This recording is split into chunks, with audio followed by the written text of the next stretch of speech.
Selamat pagi anak-anak, selamat berjumpa kembali dalam pelajaran IPS kali ini bersama saya Stanislaus Panir, SPD.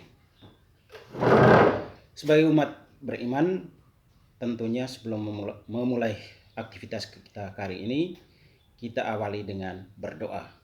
Berdoa mulai.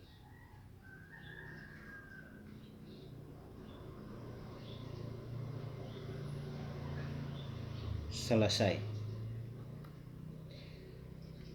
Nah, anak-anak sekalian, materi yang akan kita pelajari hari ini yaitu pengaruh perubahan dan interaksi keruangan terhadap kehidupan di negara-negara ASEAN. Adapun tujuan pembelajaran.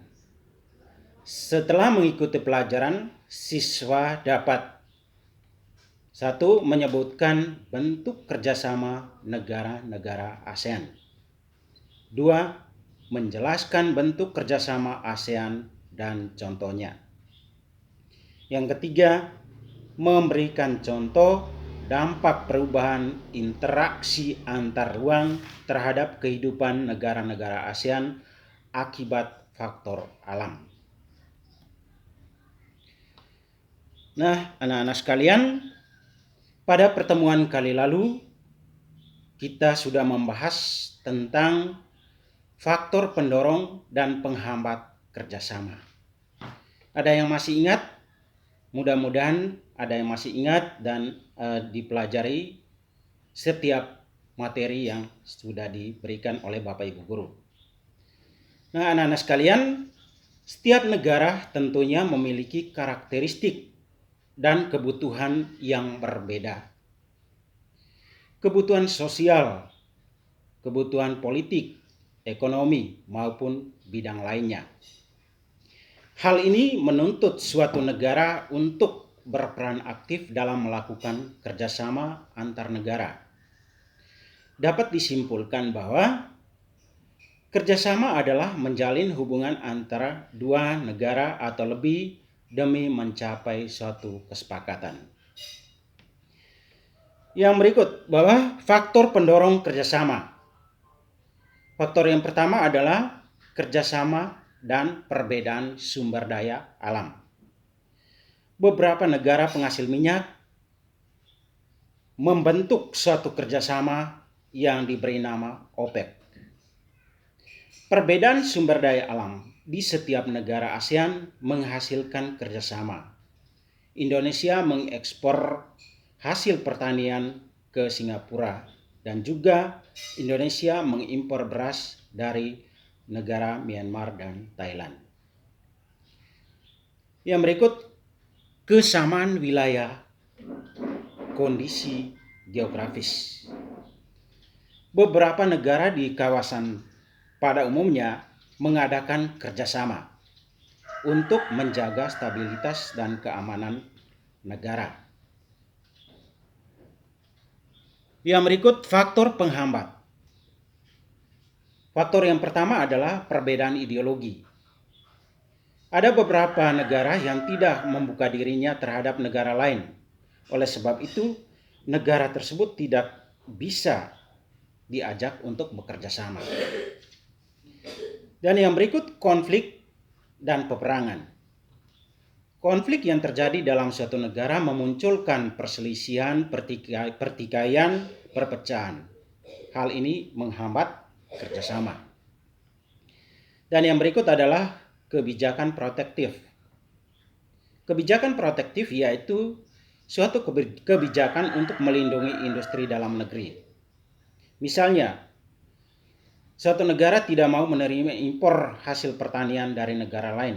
Itu semata-mata untuk melindungi hasil industri dalam negeri sehingga dapat berkembang dengan baik. Lalu yang berikut, perbedaan kepentingan tiap negara. Tiap negara tidak memiliki kepentingan dan kebutuhan yang sama. Ada beberapa negara yang tidak membuka dirinya terhadap negara lain. Jadi itu faktor pendorong dan penghambat kerjasama. Sudah dibahas dalam pertemuan kali lalu. Mudah-mudahan anak-anak mengingat dan membacanya kembali. Lalu materi kali ini kita berbicara tentang bentuk kerjasama ASEAN. Bentuk kerjasama yang pertama adalah kerjasama di bidang sosial budaya. Kerukunan dan kemajuan bersama dapat tercipta dari kerjasama antar negara ASEAN. Kerjasama dalam bidang sosial dan budaya dilaksanakan oleh Komite on Social Development. Contoh kerjasama bidang sosial dan budaya adalah pertukaran budaya dan seni. Selain itu juga pengembangan sumber daya manusia. Lalu yang berikut, kerjasama bidang politik keamanan.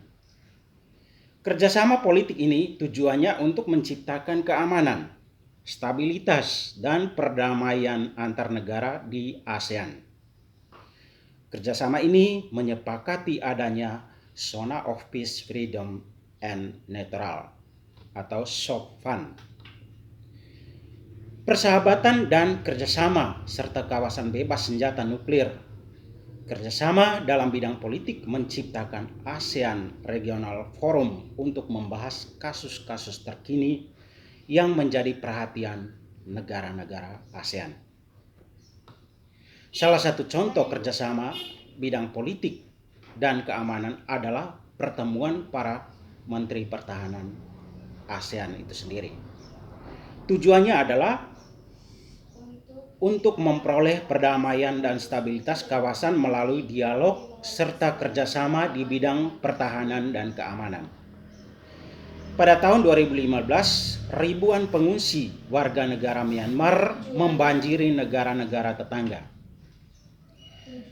ASEAN menghimbau negara-negara anggotanya agar menerima pengungsi tersebut. Imigrasi ini berpengaruh terhadap dinamika jumlah penduduk suatu negara. Lalu yang berikut adalah kerjasama di bidang pendidikan. Kerjasama di bidang pendidikan demi meningkatkan kualitas pendidikan dan daya saing internasional. Contoh, kerjasama dalam bidang pendidikan adalah penawaran beasiswa dan olimpiade. Lalu yang berikut, kerjasama di bidang ekonomi. Pada tahun 2015, ASEAN membentuk pasar tunggal bersama, Masyarakat Ekonomi ASEAN atau yang disingkat dengan MEA, di mana sebuah negara dapat menjual barang atau jasa dengan mudah kepada negara anggota lain. MEA tidak hanya membuka arus perdagangan barang atau jasa, tapi juga pasar tenaga kerja profesional seperti dokter, pengacara, akuntan, dan lain-lain. Kondisi ini dapat membuka peluang pekerja asing untuk mengisi negara yang kekurangan sumber daya manusia. Pembukaan MEA ini membawa manfaat yang besar, salah satunya adalah menciptakan lapangan kerja baru. Namun banyak perusahaan yang kurang puas karena kurangnya keterampilan para pegawainya. Lalu yang berikut, kerjasama bidang budaya. Seiring dengan berjalannya waktu, kerjasama budaya ASEAN telah mengalami banyak kemajuan. Banyak kegiatan yang sudah dilakukan ASEAN sebagai dampak pengaruh perubahan komitmen kebudayaan, yaitu Festival Budaya ASEAN.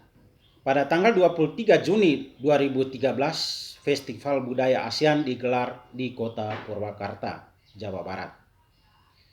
Kegiatan ini diikuti 9 negara ASEAN. Festival ini merupakan ajang untuk memperkenalkan kebudayaan kota dan kabupaten di setiap negara-negara ASEAN, terutama kota penyelenggara yaitu Purwakarta itu sendiri. Lalu yang kedua, perkembangan budaya serumpun ASEAN, yaitu perkembangan budaya-budaya serumpun negara-negara di kawasan ASEAN. Perkembangan ini diikuti 3 negara, yaitu Indonesia, Malaysia, dan Brunei Darussalam. Kegiatan ini sudah pernah dilakukan di Sambas tahun 2010, di Makassar tahun 2012, dan di Siak tahun 2017. Tujuan dari perkemahan ini adalah untuk meningkatkan wawasan tentang budaya bangsa serumpun. Kegiatan ini dapat memperkuat tali silaturahmi yang juga memperkenalkan budaya daerah sebagai tujuan wisata. Selain kita memperkenalkan atau memahami bentuk-bentuk kerjasama yang sudah kita bicarakan tadi, tentunya kita juga mengetahui tantangan-tantangan yang akan dihadapi oleh negara-negara di kawasan Asia Tenggara itu sendiri. Yang pertama, pengaruh perubahan ruang dan interaksi antara ruang terhadap keberlangsungan hidup politik di negara ASEAN. Ini merupakan tantangan bagi ASEAN. Yang pertama, sengketa perbatasan. Sengketa perbatasan adalah mengklaim atau mengakui kepemilikan suatu wilayah yang menimbulkan konflik antar negara. Pulau Sipadan dan Ligitan yang merupakan bagian dari wilayah Indonesia diklaim Malaysia. Hal ini dapat dijadikan pelajaran bahwa Indonesia harus lebih tertib dan tegas dalam melakukan inventarisasi batas wilayah, terutama pulau terluar. Pekerjaan migran semakin banyak dengan berkembangnya globalisasi. Negara asal dan tujuan harus membuat aturan sesuai kesepakatan. Beberapa negara ASEAN menawarkan untuk menyusun terkait penempatan kerja dan upah yang diberikan. Yang berikut, pengaruh perubahan ruang dan interaksi antar ruang terhadap keberlangsungan kehidupan pendidikan di Asia Tenggara. Kualitas pendidikan dan lulusan yang kompeten mengubah paradigma pendidik di setiap negara. Mengakses informasi bagi pelajar sangat penting untuk meningkatkan kualitas pendidikan. Contohnya adalah meningkatkan mutu pendidikan melalui proses sertifikat, akreditasi, standarisasi pendidikan, peningkatan gaji, dan kesejahteraan pendidik. Lalu upaya-upaya meningkatkan kerjasama di antara negara ASEAN. Ada beberapa upaya-upaya yang dilakukan oleh negara-negara di kawasan ASEAN yang terbagi menjadi 3 pilar. 3 pilar tersebut adalah kerjasama di bidang politik dan keamanan, ekonomi, dan sosial budaya. Peningkatan kerjasama antara negara memerlukan dorongan antara lain kekompakan, konsisten, keterbukaan, saling menghormati, dan kesetiakawanan sosial. Dalam pilar sosial budaya, ASEAN akan mengatasi berbagai tantangan di bidang kependudukan, kemiskinan, ketenaga kerjaan, dan kesejahteraan masyarakat. Dalam memperkuat daya saing, kawasan ASEAN berkomitmen meningkatkan kualitas sumber daya manusia, dan kualitas lingkungan hidup. Dalam pilar politik dan keamanan, ASEAN terus berupaya meningkatkan kualitas pelayanan publik melalui peningkatan kemampuan pemerintahan dan pelibatan masyarakat dalam pengambilan keputusan. Contohnya adalah masyarakat ASEAN dapat lebih mengenal keragaman budaya negara anggota, saling menghargai identitas nasional masing-masing, dan lain-lain. Dalam pilar ekonomi, Indonesia memiliki produk kreatif yang memiliki daya saing cukup bagus dan pertumbuhannya cukup tinggi. Koperasi dapat dijadikan suatu program yang menarik karena sektor menengah ke bawah adalah salah satu komponen menunjang pertumbuhan ekonomi di kawasan ASEAN itu sendiri. Lalu yang berikut, tantangan lain yaitu ASEAN memiliki sumber daya alam, laut, dan hutan yang tentunya membutuhkan perhatian semua pihak untuk dapat menjaga dan melestarikan sumber daya alam tersebut. Sehingga kerusakan laut dan hutan sedapat mungkin menjadi perhatian semua negara di kawasan ASEAN itu sendiri. Pencemaran laut seperti pembuangan limbah industri, sampah, baik sampah industri maupun sampah rumah tangga, merupakan satu hal atau momok yang sangat menakutkan untuk keberlangsungan sumber daya alam laut itu sendiri. Oleh karena itu, pencemaran laut seperti pembuangan sampah ini dapat menjadi PR bagi negara-negara di kawasan ASEAN itu sendiri. Jadi seperti pembuangan sampah industri, sampah rumah tangga, penangkapan hasil laut yang tidak bertanggung jawab seperti penggunaan pukat harimau, pembauman yang dapat merusak biota laut. Jadi demikian pun hutan seringkali terjadi pembalakan liar yang tidak bertanggung jawab, pembakaran hutan, eksploitasi pertambangan yang tidak melalui analisis dampak lingkungan yang sering menjadi masalah tersendiri bagi sumber daya alam di kawasan Asia Tenggara itu sendiri. Jadi itulah materi-materi yang telah kita bicarakan pada pertemuan kali ini. Selanjutnya, anak-anak selain mendapatkan materi yang didapat pada pertemuan kali ini, anak-anak juga dapat membaca materi-materi ini di buku paket yang sudah dibagikan oleh sekolah, dan diharapkan buku-buku paket tersebut dipelajari dan dibaca. Selanjutnya mengerjakan tugas yang diberikan oleh Pak Guru selanjutnya. Dan pertemuan kali ini sekian. Salam sehat, tetap menjaga kesehatan, cuci tangan, bermasker. Salam sehat, selamat pagi.